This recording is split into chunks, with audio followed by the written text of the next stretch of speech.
So April 1st is just a week plus ahead of us, and some substantial price increases are coming your way. If you're not aware of it, then good morning. Welcome to a serious uplift in pricing. And if you're from the UK, your price increase is going to be 9%. That is significant. It's huge. If somebody has 7 figures on the enterprise agreement, that means, well, you'll get to that, right? But that means at least a 9%. On every million euros or pounds of spend, it's almost 100,000 additional euros per year. You take a contract that's on average 10 million a year. If you're a large organization, that's €1 million per year price increase. And it's actually slightly higher in the Netherlands and in Denmark. It's 11%. So, and the overall euro price list, of course, is also going up by 11%. And the Swedish price lists are going up by 15%. So this is a huge price increase.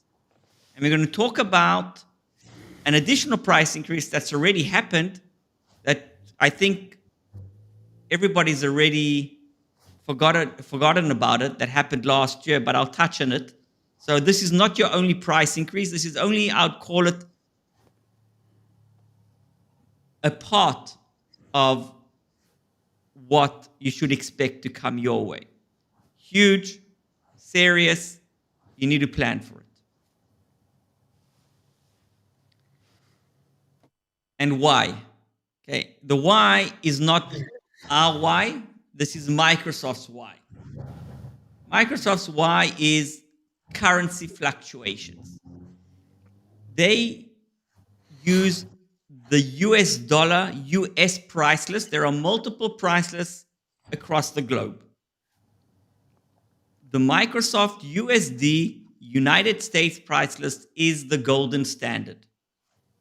And as there's been substantial currency fluctuations, as everybody knows, and I'm not getting into exact numbers, if it's exactly 11% or 9% or 7.3%, this is Microsoft's why. This is their reason that they have published for the price increase.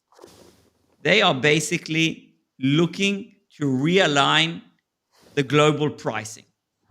From their perspective, or let's call it from the market perspective, it's potentially another way for them to increase overall revenue. So you can argue about the actual percentages of what the price increase should be due to specific currency fluctuations.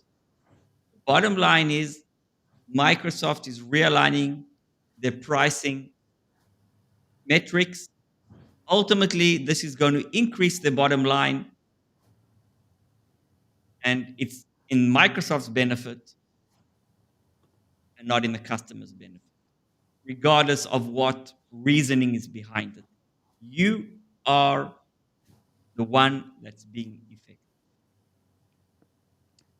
Now, which licenses are going to be affected? So first of all Microsoft 365 products, and it's a huge list, and all Azure pay-as-you-go direct subscriptions with Microsoft are also going to be affected. Of course, on-premise licenses that people are, well, not everybody's forgotten about them, but they're not part of the overall discussion. But they still take up 30 to 50% of every enterprise agreement of of on-premise licensing. So it's still substantial, and that's also going up. But nobody talks about it anymore. So here it is.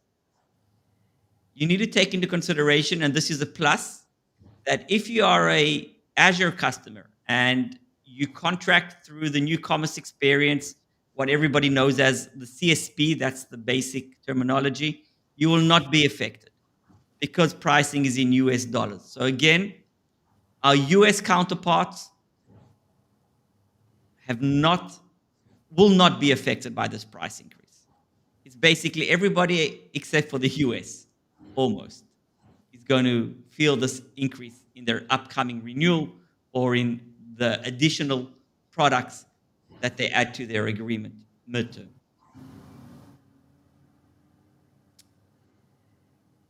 Now, as I said, this is not the only price increase that we've seen over the last 12 months.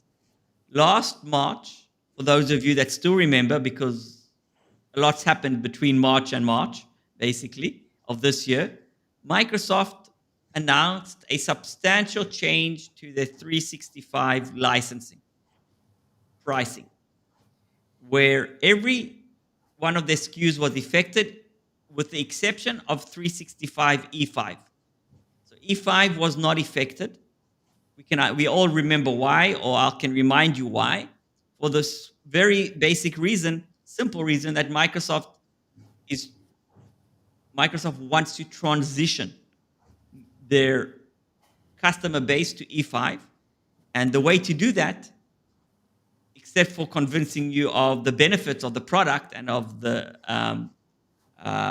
additional functionality and usability, is to uplift all other products that go underneath E5 and basically create a very small gap or a smaller gap between the SKUs, making it a more convincing argument to take E5. So for those of you that have forgotten, E3 went up by 12.5%. Office 365 E5 by 8.5% and E1 by 15%.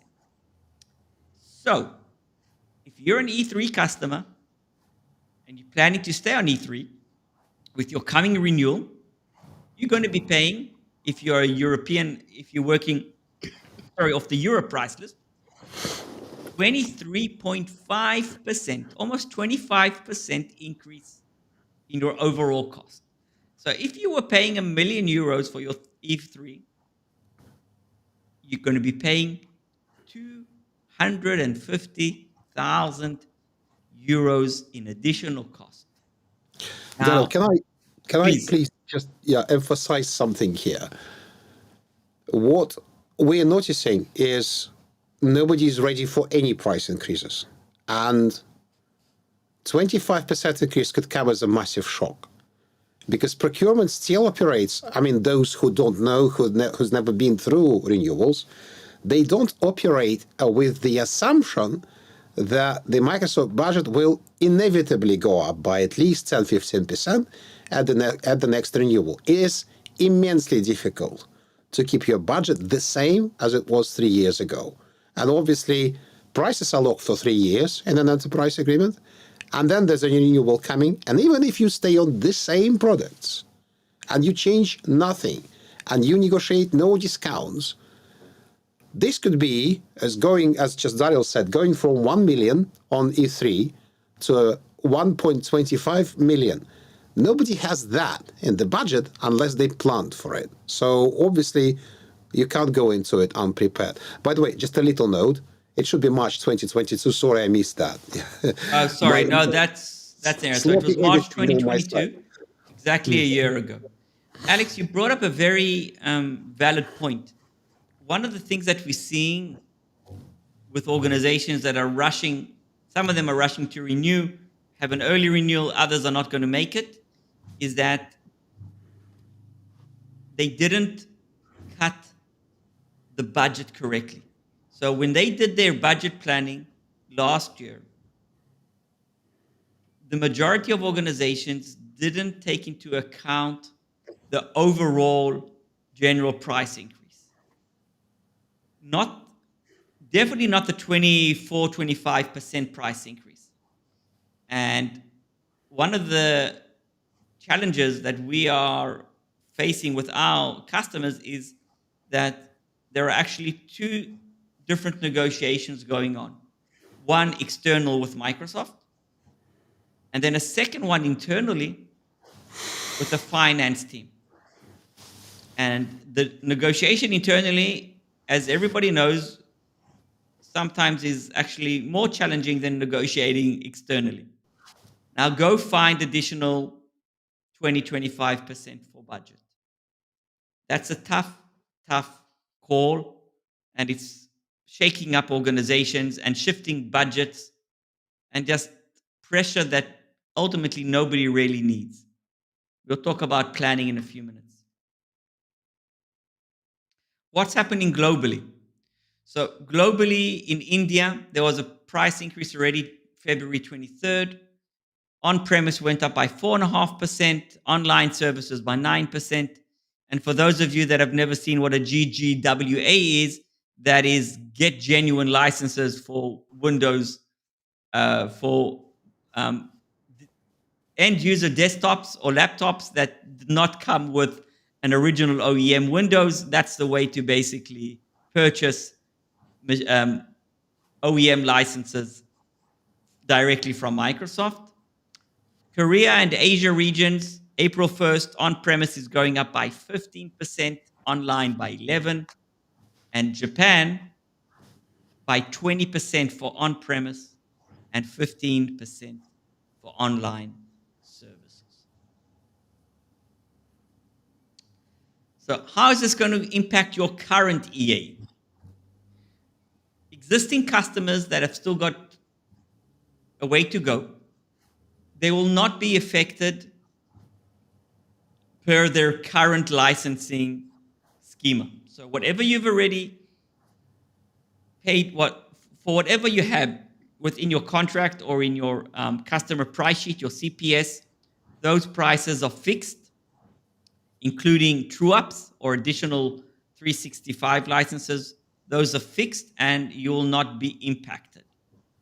Yet, any new products that you want to add to your current agreement that were not part of your original customer price sheet, that of course will be impacted and will be based upon the new price lists. When you renew your contract, you'll be working off the then current price list. And the then current price list doesn't mean it's going to be today's 11% uplift.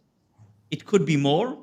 As I'll talk about in a minute, Microsoft's got a new schema of announcing price increases over the next, throughout the term of the year, something that they have never published as a standard protocol. Now, for those of you that are not enterprise agreement customers, but a CSP customer, again, your existing subscriptions for what we call seat-based cloud services, being almost 365 and everything underneath it, or could be Dynamics as well, you are protected during the term of your subscription. Keep in mind that expiring on new subscriptions that you purchase after the 1st of April, that's, as I said, a week plus forward, will be subject to the price increase. So please be aware of that.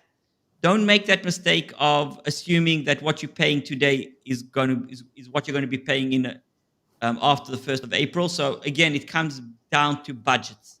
Make sure you budget correctly. Make sure you get price quotes in advance from your reseller. And of course, you need to make sure that your financial department, your CFO, is aware of the potential, or not potential, but the 10 to 11% price increase coming your way. So this is something that Microsoft has never published. Basically, what they're saying is that we now have a centralized process. That centralized process is going to assess currency fluctuations globally against, as I said, the golden standard of the US dollar price list.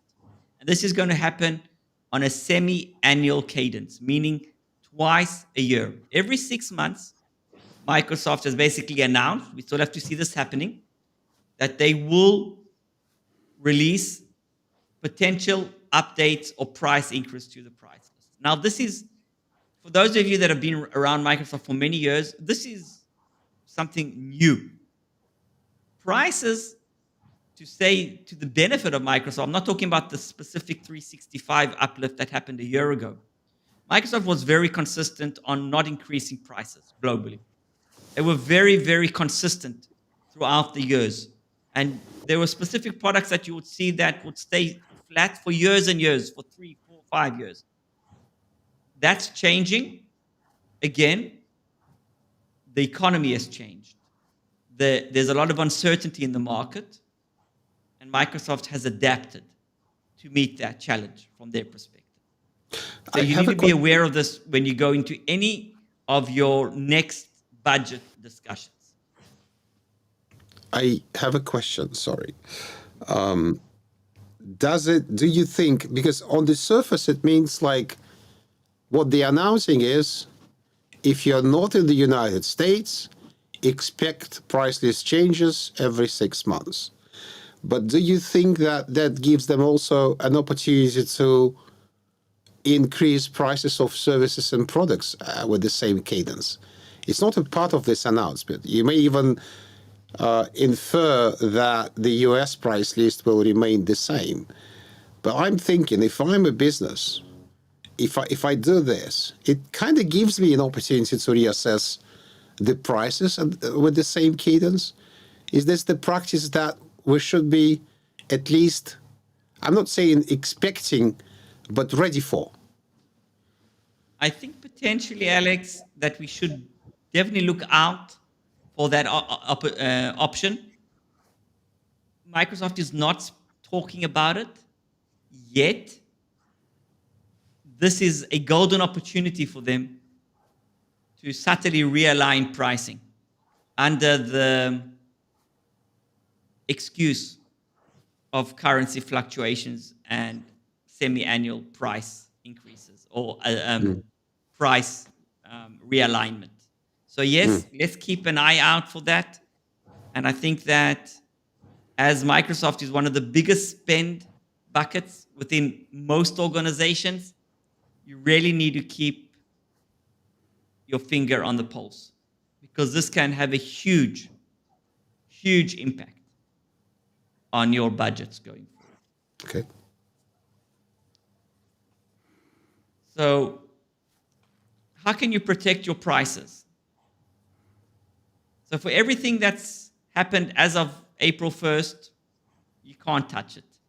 You could have potentially, like some of our customers have done, entered into early renewal discussions. So if you had a contract renewing in the end of June, if you renew it now before the end of the month, then you are basically securing the same prices for the next 3 years. So there are organizations that have managed to do that. Others didn't manage to meet that deadline. Now, one of my recommendations, and I'm not saying that it can be done overnight, but if you're a global organization and you have the opportunity or the option, and you have a US-based headquarters, it is worthwhile considering or looking into the option of moving your contract at the renewal date, okay, at the renewal date under the US jurisdiction. Now, this does require Microsoft approval, and they know why they will understand the reason behind your ask.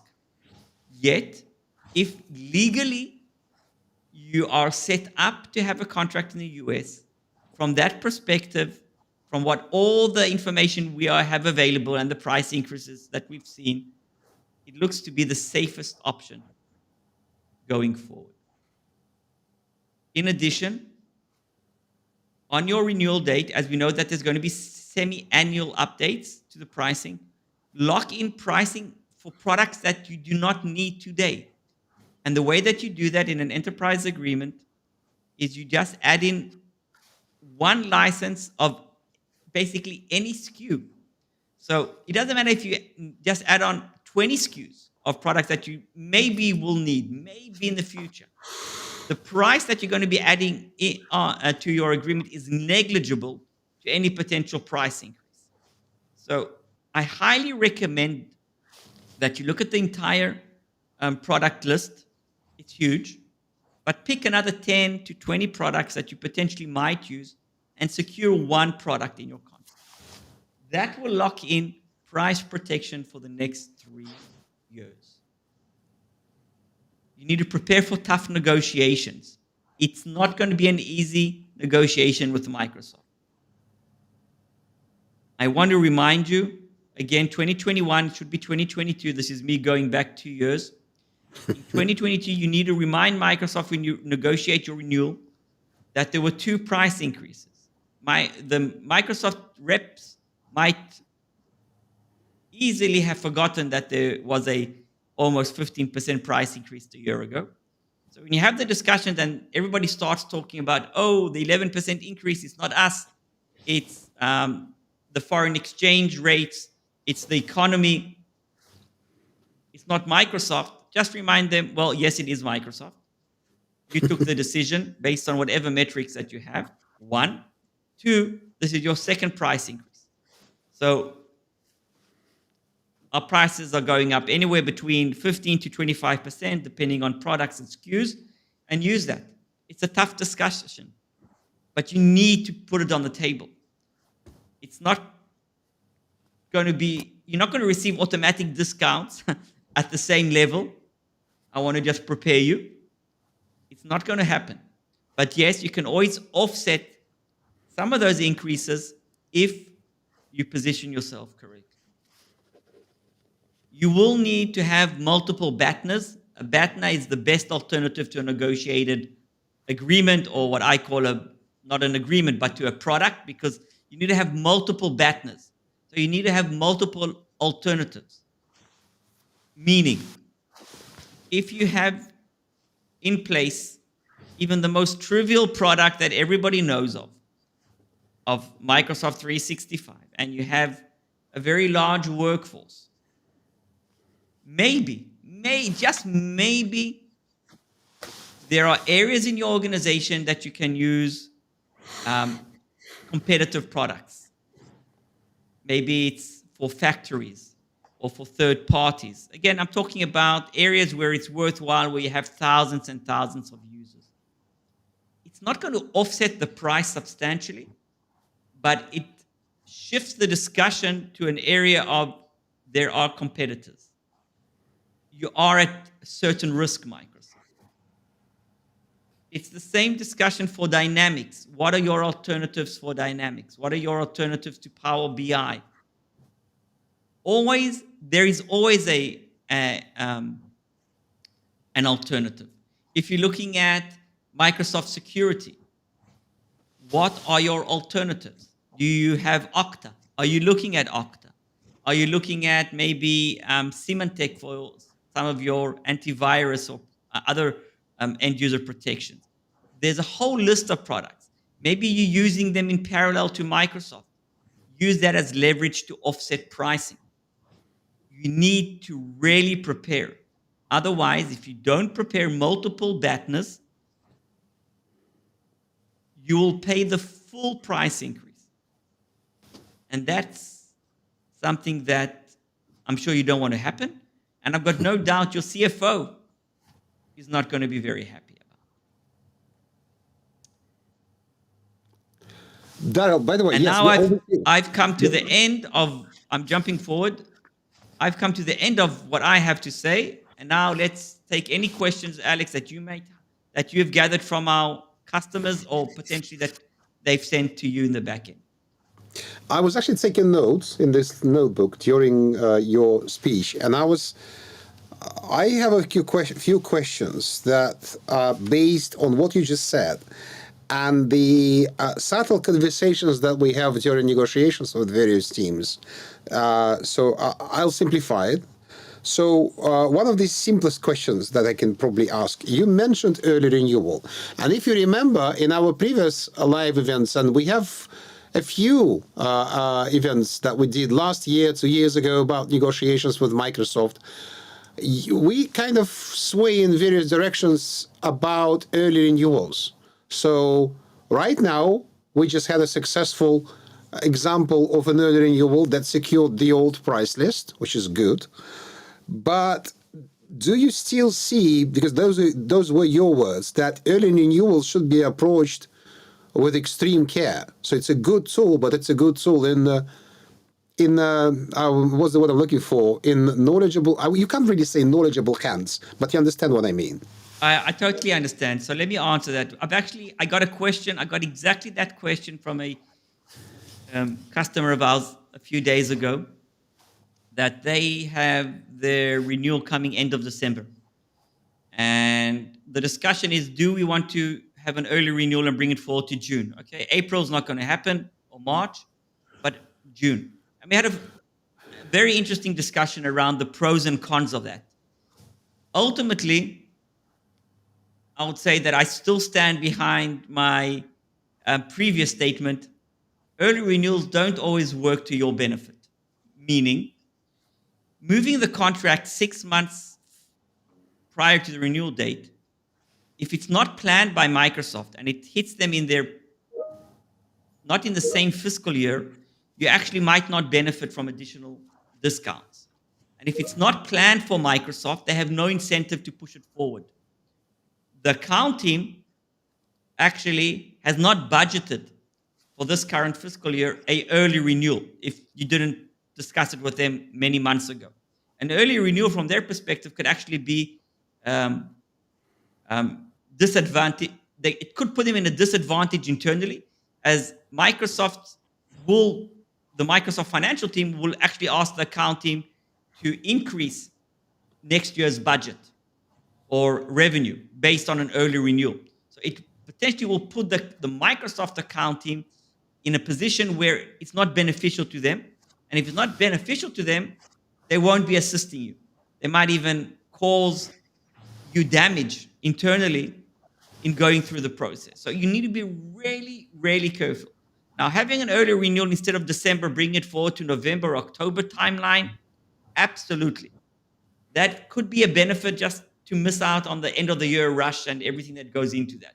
But 6 months forward and bring it from one Microsoft fiscal year to the previous Microsoft fiscal year, there is challenges there. I would be very cautious taking that course of action. I have another one, which is more technical, less generic. So you said you can try and sign an American agreement if you are set up having a headquarters in the United States. So obviously you used to work for Microsoft and you know how Microsoft works. But if I remember how enterprise agreement works, you can just have a substantial affiliate in the States and still try to sign an agreement in the United States. Am I correct or am I wrong? It's a bit tricky because it comes down to one, where your Microsoft account team is based. So Microsoft takes it very, very seriously, which country and what Microsoft account team is working with the end customer. So it's not only about the contractual option. So you might have a contractual option based on your organizational structure that allows you or enables you to sign a contract in the US. Yet, Microsoft is in a position to refuse that due to your specific presence in a specific country and due to Microsoft's internal organizational concerns. So Revenue I'm being very recognition, delicate in saying that it's not always based on your organizational structure. It's got a lot to do with Microsoft's internal setup. Yet if you have a legal right and it will work in your benefit, again, you need to see where the service is coming from, where your reseller is going to be, or your LSP, time zones, and so on. It's worthwhile having that discussion with Microsoft. I probably have the last one, and because we've come to the top of the hour. Please. Not top of the hour, but we promised to keep it to 30 minutes. This is a tough one. Those who recognize that they're not using all the features of E5 and they want to move down to E3, Is it even possible? Because in my mind, because Microsoft is trying to incentivize E5, I would even expect them to give you a discount on E5 to align it with the 3, but they probably won't let you downgrade to E3. They can't stop you really, but it puts you in a strange position. So what's your view on that? That goes back to having a BATNA. I actually think that's a very valid strategy to look at your E5 usage, break it down to the various components, look at actually what you are using, look at your E3 SKU, compare it, and do a price analysis and see what the break-even point between them is, and present it in this very simple Excel sheet to Microsoft. Because most organizations, as you've said, actually don't use the overwhelming majority of the components. And if you start looking and breaking it down, actually it comes to 1 or 2 products. That is an excellent alternative or strategy, to negotiate better pricing. Microsoft won't let you drop to E3. Not that they can't stop you dropping. They'll make sure that it's not in your benefit to drop to E3 by providing additional incentives. So I would absolutely go after that avenue. It takes a bit of work, something that organizations I've seen lately are a bit, can I be blunt, lazy or late to the table to actually do that in-depth analysis because it needs multiple teams to do it. But it comes down to hundreds and thousands and sometimes millions of euros that can be offset by correct preparation. So it's worthwhile going through that exercise. Daryl, thanks very much. Thank you, everybody who's been with us today. Obviously, this live will remain as a recording on the channel. And please come to our next Wednesday events. Next Wednesday, we actually have a Microsoft 365 licensing training. And in addition to encouraging you to come to the live training, we would also ask you to bring your questions. I know you have them. I was at the British Computing Society event in the Northern England yesterday, and Microsoft 365 and the components and the costs is one of the hottest, one of the most pressing and important topics still in the license management and IT asset management community. So I know you have questions. We know you have questions. That it's going to be a training. We're going to talk about the basics of Microsoft 365, the component structure. We might not go into every single detail of every single product. We'll have additional training sessions for that. This is free of charge. It's interactive, so that's what's going to happen next week. And for all the other weeks, please go to SAMexpert.tv. It'll take you to our YouTube channel, and on the homepage of the channel, the first line of the videos is our schedule of the upcoming live events. And obviously, by all means, check the other 250 videos we have on all the topics around Microsoft on our channel. So again, thank you, Daryl. Thanks everybody who's been here with us today. Thank you for watching it recorded. If you're watching it recorded, and come again. Thank you very much. We're always here for you, taking BS out of Microsoft.